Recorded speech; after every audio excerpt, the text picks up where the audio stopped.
அனைவருக்கும் வணக்கம். சினிமா படத்துல கதாநாயகன் நிஜ வாழ்க்கையில கதாநாயகனா இருக்க முடியாது அப்படிங்கிறதுக்கு இது ஒரு நேரடி உதாரணம். இப்போ தமிழ்நாட்டுல மெஜாரிட்டியா 108 இடங்கள்ல ஜெயிச்சு ஜனநாயகன் வந்துட்டார். தாவேக்கால வந்துட்டாங்க. இப்ப ஆட்சி அழைக்கிறதுக்கு கவர்னர் யாரு? அவரு யாரு? இவங்க மெஜாரிட்டி காட்டணும், அவ்வளவுதான். அது எங்க காட்டணும்? சட்டசபையில் கொண்டு போய் காட்டணும். இவங்க கவர்னர்கிட்ட லெட்டர் கொடுத்தாச்சு, முறைப்படி லெட்டர் கொடுத்துட்டாங்க. இவங்க நீ கவர்னர் முறைப்படி அழைக்கணும், ஆனா பண்ணல.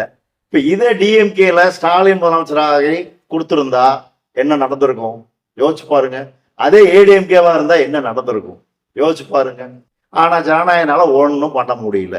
பேட்டியில பாக்குற சிடி நிர்மல்குமார் வந்து சொன்னார், அண்ணன் சொன்னாரு, இவர் சொன்னாரு, நமக்கு இதெல்லாம் பழகிருச்சப்பா அப்படின்னு சொன்னாராம். இந்த வடிவேல் ஒரு படத்துல சொல்லுவோம் அப்படி இல்லைங்களா, ஊர் முழுக்க அடி வாங்கி எங்களுக்கு பழகிருச்சு, நீங்க வேற, நாளைக்கு ஒரு லாரி நிறைய ஆள் வராங்களாம் தெரியுமா, அதுக்கே நாங்களாம் அசரல அப்படிங்கிற மாதிரி இருக்குது. ஜனநாயகன் என்ன பெரிய ஹீரோ, அது கொடுமை பார்த்தீங்களா? சஞ்சய் எம்எல்ஏ ஃபுல்லா பீர் பாட்டில் சரக்கு போட்டுக்கிட்டு ஆடிட்டு இருக்கிறாங்க. ஒருத்தன் கத்தி எடுத்து கேக் வெட்டிக்கிட்டு இருக்கிறான் ஒரு எம்எல்ஏ, இன்னும் ஒருத்தன் கஞ்சா வியாபாரி, ஒருத்தர் லெப்ட் பாண்டி, ஒருத்தர் கொலகாரன். இவங்கெல்லாம் வேட்பாளர் தானா அப்படிங்கிறது கூட ஜனநாயகனுக்கு தெரியாது. யாரு? விஜய்க்கு, வருங்கால முதல்வருக்கு தெரியாது. என்ன எல்லாம் தயங்கி தயங்கி சப்போர்ட் பண்றாங்க அப்படின்னா, இவங்களுக்கு ஆட்சி வந்து நிலைக்குமா அப்படிங்கிறதே ஒரு சந்தேகம் தான். விஜய் வந்து இந்த நிமிஷம் வரைக்கும் பிஜேபி எதிர்த்து சொல்ல முடியுமா இது பிஜேபியோட சதி, அமித்ஷாவுடைய சதி அப்படின்னு சொல்ல முடியுமா? யோக்கியம் இருக்குதா? தைரியம் இருக்குதா? தில் இருக்கா? படத்துல வசனம் பேசுறேன் இல்ல, ஒரு தடவை முடிவு பண்ணிட்டா என் பேச்ச நானே கேட்க மாட்டேன்னு. அட மயிலாண்டு பேச்ச நீ கேட்க வேண்டாம், தில் இருந்தா இப்ப பேச பார்க்கலாம், பேசுவாங்களா? அமித்ஷா எடுத்து பேச பார்க்கலாம், முடியுமா? இதுக்கு காரணம் பிஜேபி தான், தடுக்கிறது பிஜேபி தான் அப்படின்னு பேச முடியுமா? தில் இருக்கா? உண்மையிலேயே அவங்க தானே. ஒரு பச்சை குழந்தைய கேட்டா கூட தெரியும் அவங்க தான் தடுக்கிறாங்க. ஏன் பேச முடியல? பயம், வேடித்தனம். நீங்களாம் இங்கே எங்களை காப்பாற்ற போற, உனக்கு ஓட்டு போட்டாங்க பாத்தியா தமிழ்நாட்டு மக்கள், அவங்கள சொல்லணும் ஏன்டா ஓட்டு போட்டோம் அப்படின்னு. அது தலையெழுத்து தான். தமிழன் ஒரு அடிமையாகவும் கேனையனாகவும் சதிகாரனாகவும் இருந்தது பழக்கப்பட்டுட்டான், வேற வழி கிடையாது. வாழ்நாள் முழுக்க இப்படியே தமிழ்நாடு அழியணும்னு ஒரு சாபக்கேடு. எல்லா மாநிலத்தையும் எப்படி இருக்காங்க, இந்த தெலுங்கு ஆந்திராலையும் தமிழ்நாட்டில் மட்டும்தான் எப்படி இருப்பாங்க. நல்லா கவனிச்சு பாருங்க, தெலுங்கு படத்துல தான் விஜய் நடிச்சான், அதனாலேயே ஹிட் ஆயிட்டாப்புல. தெலுங்கு தேசத்துல தான் நடிகரும் ஆட்சிக்கு வருவாங்க, அதே மாதிரி தமிழ்நாட்டிலேயே நடிகர் ஆட்சிக்கு வந்துட்டாங்க. இந்த இந்த யூனிஃபார்ம் போட்டது ஜெகன்மோகன் ரெட்டி தெலுங்குல, அதே தான் அந்த யூனிஃபார்மே டப் பண்ணி இங்க போட்டது விஜய். அதையவே தமிழ்நாட்டுக்கு போட்டுட்டு தெரியுறான். இந்த ரெண்டு மாநிலம் தான் இந்தியாலேயே நாசமா போன மாநிலம். அதுக்காக பீகார் உத்தரப்பிரதேசத்துல சூப்பர் ஹிட் அப்படின்னு சொல்ல முடியும்?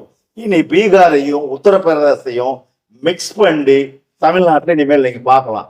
மாவட்ட வாரிய கொலை, மாவட்ட வாரிய கற்பழிப்பு, மாவட்ட வாரிய கொள்ளை, இன்னும் என்னென்னலாம் நடக்குமோ எல்லாமே நடக்கும். இனி நடக்காததே இருக்காது.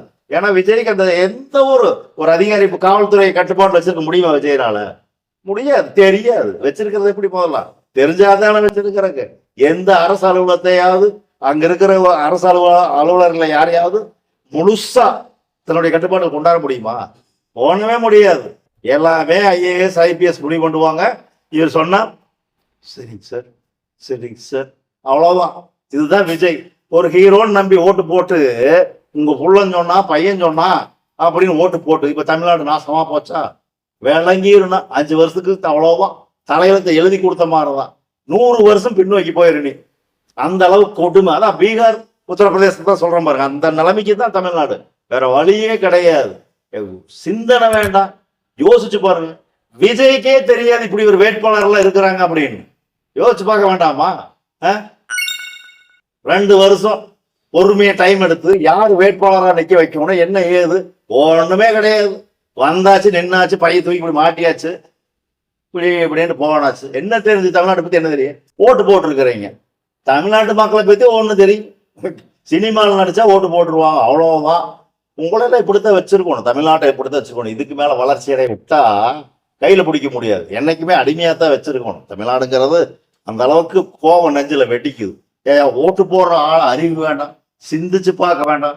ஒரு நம்மளை ஆள்றவனுக்கான தகுதி அந்த நபர்கிட்ட இருக்கணும். ஒரு அளவும் இல்லை. ஸ்டாலின் ஆகாது, எடப்பாடி ஆகாதுன்னா வேற வேற தேர்ந்தெடுத்து போக வேண்டியதானே. நினைச்சு பாருங்க.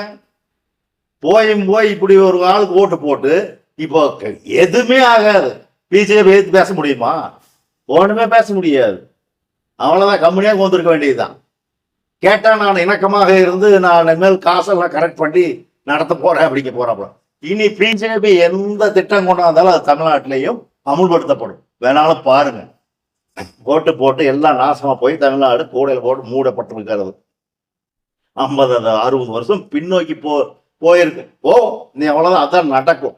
கவர்னர் எதிர்த்தெல்லாம் பேசுறதுக்கெல்லாம் விஜயனால முடியாது. இப்போ கம்யூனிஸ்ட் அறிக்கை விடுறாங்க, விடுதலை சிறுத்தைகள் அறிக்கை விடுறாங்கன்னா நீ என்னையா பண்ற? எப்பவாவது கரூர் சம்பவத்துக்கு அது எதுக்காவது பேசுனியா? ஊமை நாட்டவே ஊமை கோட்டா நாட்டவே இப்படியே கொண்டுக்கிட்டு என்ன இது? ஒரு முதலமைச்சருக்கான தகுதி என்ன இருக்குது? அந்த சேர்ல போந்தாவது பேசுவியா? நான் விஜய் அப்படின்னு சொல்லி அது உறுதிமொழி எடுப்பியா? அதுக்கு வந்துட்டு டப்பிங்காட்டி சார் எழுதி கொடுக்கணுமா? என்ன கொடுமையோ. சரி, தமிழ்நாட்டு மக்களை தான் சிந்திக்கணும். பேசுறதுக்கு எதுவுமே இல்லை. விஜயனால எந்த திட்டத்தை கொண்டாட போறாப்புல ஒன்றும் நடக்காது. பேசி பிரயோஜனம் இல்லை. பார்க்கலாம். அடுத்த ஒரு காணொலியில் அவங்கள சந்திக்கிறேன். பார்க்கறதுக்கு என்ன இருக்குது? இது வெட்டியான ஒரு ஆட்சி போச்சு. 5 ஆண்டு காலம் 50 ஆண்டு காலம் பின்னோக்கி தான் போக போகுது. மறுபடியும் முதல்ல இருந்து வரணும்.